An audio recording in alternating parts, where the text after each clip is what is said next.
aí, conversadores e conversadoras de elevador, sejam muito bem-vindos, sejam muito bem-vindas a mais um episódio aqui do canal. Esse espaço criado especialmente para você que quer desvendar todos os segredos comerciais das empresas de elevador. E hoje nós vamos falar sobre um tema muito importante.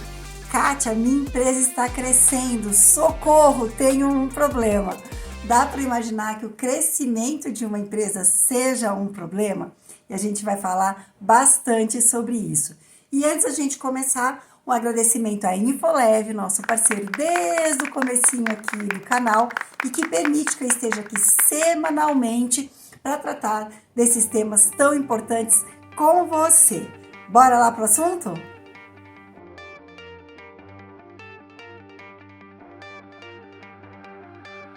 E aí, minha gente, como vocês estão? Pois é, tive a ideia de tratar desse episódio porque já faz um tempo que eu venho recebendo a solicitação de pessoas que me trazem uma situação que é no mínimo inusitada, mas dá para entender bastante a situação. São empresas que estão tendo muito sucesso, né, na sua atuação, então a carteira está crescendo, tem atraído mais clientes, mas tem alguma coisa incomodando. Ou então, um profissional da área comercial que, enfim, ganhou a sua promoção, está assumindo, né, uma gerência, uma gestão da área comercial e também sente ali que tem alguma coisa estranha. Por que será que quando a gente começa a ter sucesso, quando a gente começa a perceber que as coisas estão indo bem, dá uma sensação muito estranha? E é por isso que eu trouxe esse tema aqui, porque como eu tenho sido procurado nos últimos meses, inclusive, sobre isso, eu acho que essa pode ser um problema da maior parte das pessoas que assistem aqui o canal. E aí, esse tema ganhou ainda mais peso na minha cabeça, porque ontem eu conversei com um colega do segmento, proprietário de algumas empresas de elevador no segmento, e ele mesmo comentou que no segmento o maior desafio das empresas é quando elas crescem muito e aí o proprietário precisa abrir mão do controle total da empresa, ou então quando chega aquele momento de fazer a sua sucessão. Ele sair do controle e permitir que a empresa voe aí nas mãos dos seus sucessores. Então, juntou tudo isso, eu achei legal trazer o tema aqui para você. Para a gente começar do começo, a gente precisa entender como a maior parte das empresas de elevador nasce. A empresa conservadora de elevador normalmente nasce sem um plano de negócio pré-definido e pré-escrito. Não existe um planejamento a médio e longo prazo. Normalmente são ex-funcionários das multinacionais, de uma das 3 multinacionais, que ao sair, ao ser demitido ou pedir demissão, abrem o seu próprio negócio. Se esse proprietário ele era um bom técnico, por exemplo, ele vai atuar principalmente com uma cabeça com foco na parte operacional técnica da empresa. Se esse dono foi alguém da área, por exemplo, administrativa, financeira, ele vai buscar alguém da área técnica para dar esse suporte, já que a manutenção é o foco, né, das nossas empresas, mas essa pessoa vai trabalhar para poder fazer a gestão dessa empresa se baseando naquilo que ela praticou lá na empresa multinacional. E o mesmo se dá quando essa pessoa ela veio da área comercial. Então era um gerente, um gestor que tinha muita habilidade na área comercial e aí sai e abre a sua empresa considerando que aquele seu conhecimento vai ser o suficiente para abrir uma empresa e fazer todo o crescimento daquela empresa. E por incrível que pareça, gente, é assim que as empresas nascem e crescem. E eu tenho sido procurado, como eu falei na abertura desse vídeo, por empresas que estão chegando a um número de quantidade de clientes e de equipamento que já não é mais fácil sustentar com uma empresa tão pouco profissionalizada. E aí eles vêm me procurar, me pedindo ajuda. Então eu vou separar essa ajuda para dois alertas que são muito importantes para você que está nessa mesma situação. A primeira, eu queria falar sobre a questão do comportamento humano, que eu acho que é a parte que a gente menos toma cuidado e normalmente é a parte que vai bloquear, que vai sabotar um bom plano de ação de crescimento. E a segunda parte é realmente uma organização, um planejamento mais racional de como que a gente vai fazer esse crescimento da empresa. Então, vamos para o primeiro ponto, né? Por que será que quando a gente chega, né, no sucesso, muitas vezes a gente não fica confortável com essas mudanças? Então, eu vou dar alguns exemplos para vocês, né? A empresa começou a crescer e o dono, ele começa a perceber que as pessoas tomam decisões que ele faria diferente. E aí ele fica em dúvida se ele continua mantendo a sua palavra ou se ele permite que outras pessoas façam aquilo que elas acham mais importante. Ou ainda, o gestor, o dono da empresa, gosta muito, por exemplo, da área comercial, mas percebe que ele já não consegue ficar tanto em campo, fazendo boas vendas, atendendo o cliente, porque ele tem outras demandas da empresa. Ou ainda, é um profissional que veio da área técnica, adora identificar um problema, adora estar na casa de máquina, mas ele não tem paciência para ensinar isso para os novos técnicos e muitas vezes passa-se até uma pessoa grosseira, porque ela acha que aquela solução é tão óbvia e que aqueles novatos não têm a capacidade que ele tinha quando ele começou na carreira. Se você está se identificando com alguma dessas coisas, eu vou te dizer que você não está sozinho. E aí, a empresa tem tudo para crescer, tem um nome legal no mercado, ela já tem uma qualidade que os clientes percebem, já tem indicação, mas tem alguma coisa ali na empresa que emperra. Por que que isso acontece? Porque nós, seres humanos, aprendemos na prática e também na teoria que toda mudança, seja ela para o bem ou para o mal, ela vai trazer alguma perda para a gente. E nós, seres humanos, que a gente gosta de acumular, a gente não gosta de perder. Então, vou dar alguns exemplos da nossa vida pessoal para você ir assimilando aí essa ideia. Quando a gente vai receber um novo irmãozinho em casa, a gente tem uma percepção de que as coisas vão mudar.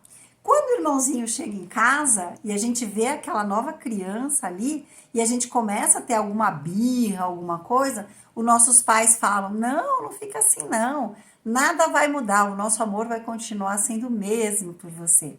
E a criança sofre por duas questões.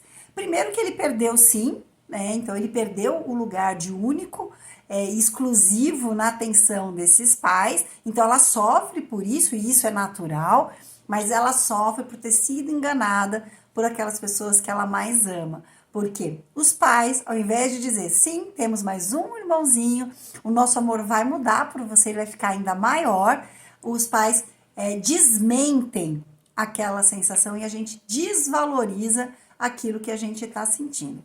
Isso vai acontecer não nessas situações da criança, mas também da vida adulta. Vou te dar mais um exemplo bem interessante. Quando a gente passa na faculdade, tem uma enorme comemoração, porque a gente passou no vestibular, a gente vai começar uma nova profissão, mas tem um luto aí daquela criança, daquele adolescente inconsequente que a gente era até então. Ou então daquele sonho, né? Muitas vezes a gente tem o sonho de que a faculdade vai ser a grande mudança da nossa vida, e quando a gente entra na universidade, a gente descobre que é mais do mesmo, é muita ralação, né? E aí a gente se decepciona.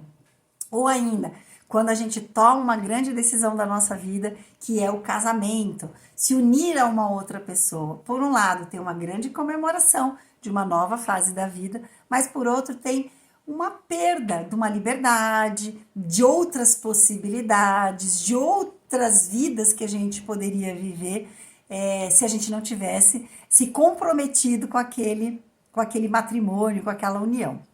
Estou te dando todos esses exemplos, que são exemplos positivos, né, de crescimento, mas que eles nos abalam, porque mexem com a gente nesse lugar do, opa, eu já conheço. Eu sei que se eu atravessar essa porta, o que me espera do outro lado é melhor. Mas será que aqui onde eu estou não estava mais confortável? Afinal, eu já sabia os mecanismos aí de funcionamento. Isso acontece exatamente igual quando a gente está no momento de abrir mão de algumas coisas dentro da nossa empresa porque ela cresceu. Difícil seria se a gente tivesse que abrir mão porque a nossa empresa está falindo, mas é muito interessante porque a dor do crescimento, para quem suou para a criação daquela empresa, para aquela pessoa que arregaçou as mangas para conseguir transformar a empresa no que ela é tão dolorosa, é tão dolorida como se fosse realmente a perda daquela empresa. E muitas pessoas sabotam esse processo de crescimento e quando elas estão ali, ó, voando, elas sabotam a empresa começa a ter uma decadência. E eu tenho acompanhado casos bem parecidos com esse que eu tô relatando para vocês, tá? Então, como que é essa sabotagem, né? Então, você começa a criar alguns empecilhos para a área comercial ter sucesso, ou então você começa a criar situações de atrito com a sua área técnica, encontrando defeitos e problemas onde não é um problema, e sim um aprendizado, um desenvolvimento. Você não aceita ideias diferentes das suas, você não acredita que alguém possa trazer melhorias para sua empresa, afinal foi você que construiu essa empresa que tem. Gente, aí eu tô falando de empresas que às vezes têm 10 anos, 15 anos, 30 anos, empresas que realmente venceram muitos obstáculos e que a gente tem que tirar o chapéu para esses fundadores, mas que eles precisam permitir que a empresa crie um novo rumo, que ela prospere, né?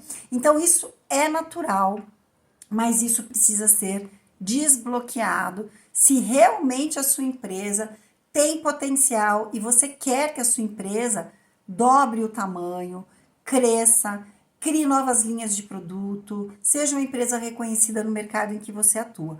Porque se você não tiver essa mudança, que a gente fala no inglês mindset, mas é uma mudança de mentalidade, você vai ter muita dificuldade. E eu vou te falar mais, você vai fazer as pessoas que estão ao seu lado sofrer, tá? E aí o que é pior, né? Uma empresa familiar, a gente está envolvendo filhos, que eu pego bastante, segunda geração das empresas. Se é o caso, foi um homem que montou a empresa, a esposa está sofrendo. Se quando é o casal que não tem essa mentalidade de mudança, muitas vezes eles fazem os seus colaboradores sofrerem e vira um ambiente extremamente tóxico, gente. Muito difícil de você prosperar num ambiente como esse. Agora vamos para a parte racional, né? Se a gente tem que mudar a chavinha da mentalidade, né? E aí, gente, indico realmente terapia, eu indico muita leitura, eu indico muito abertura de mente em tudo que a gente pode fazer, tá? Mas a gente vai para a parte racional agora, que é um bom planejamento. Quando a gente está nesse momento, primeira coisa que a gente precisa fazer, mapear dentro da nossa empresa aqueles processos que estão bem desenhados, aqueles processos que não foram inventados sem análise e que hoje são repetidos muitas vezes de forma inconsciente e que trazem muitos problemas para a empresa. Vou dar um exemplo para vocês de uma área crítica de toda empresa conservadora.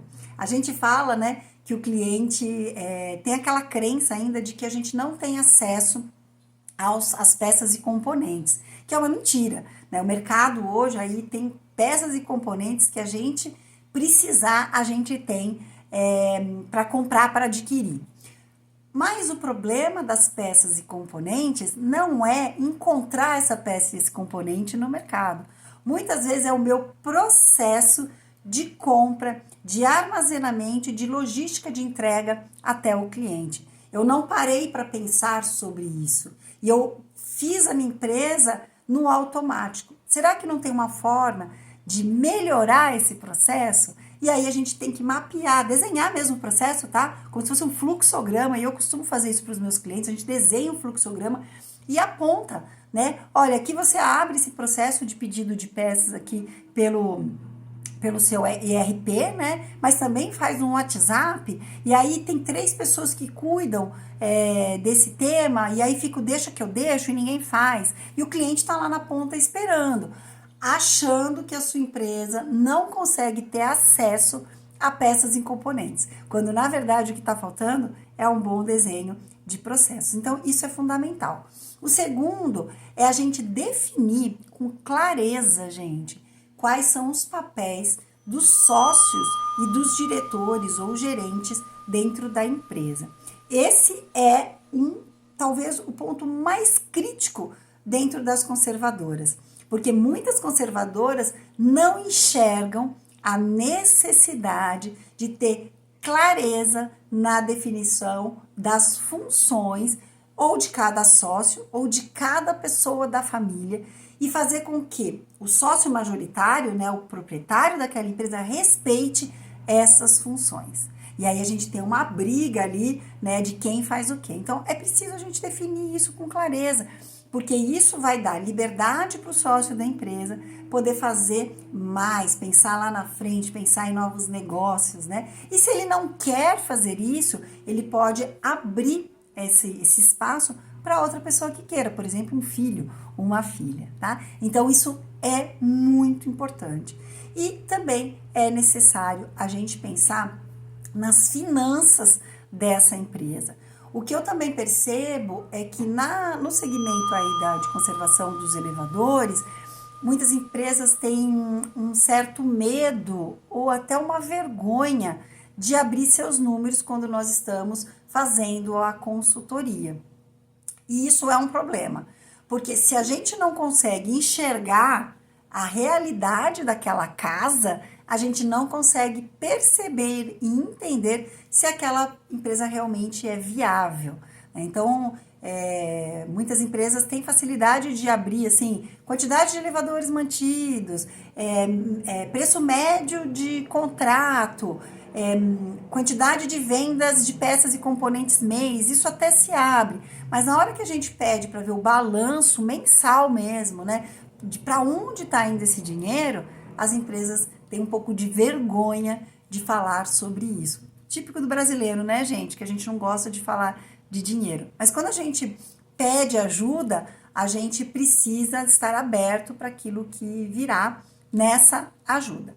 Então, resumindo, fechando aqui nossa conversa dessa semana, se você está passando por esse momento de que a sua empresa está indo muito bem, obrigada, mas tem alguma coisa te incomodando, pare para pensar. Será que não é o seu sabotador interno que está com medo de você assumir uma outra função, uma outra posição nesse jogo que você tem dúvidas sobre a sua capacidade? Ou ainda abrir mão daquilo que você adora fazer? Atender cliente, tirar um chamado, orientar os técnicos. Será que não é aí que está o seu medo? Ou ainda, você preferia estar sossegado e não ter que lidar com tantas dificuldades e com tantos problemas? Porque a vida de empresário, minha gente, é muito difícil, né? Então, primeiro de tudo, a gente precisa parar para pensar nessa posição aí mais de mindset, de mentalidade.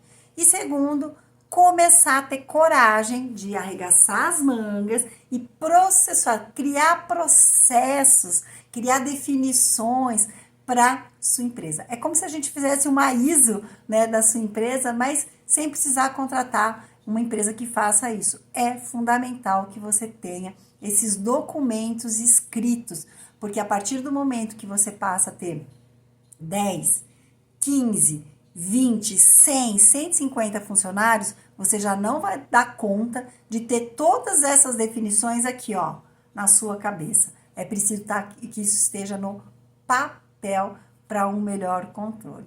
É isso aí. Espero que tenha gostado desse episódio. Lembrando que a gente está aqui toda semana, então semana que vem tem mais. Se inscreva no YouTube, siga o canal no podcast, no Spotify. Inclusive, lembrei aqui, tá? No Spotify agora, eu tô conseguindo subir o vídeo. Então, se você não quiser assistir no YouTube, você também pode assistir no Spotify. Olha que interessante. E recomende os episódios para as pessoas que você quer avisar, dar um toquezinho sobre o que está acontecendo, tá? Eu tenho recebido, ainda bem, muitas pessoas que falam que assistiram, ouviram, né, o canal e aí tiveram insights aí para mudar algumas coisas que não estavam legais nas empresas conservadoras de elevador. Isso aí, minha gente. Beijinho, até semana que vem. Tchau, tchau.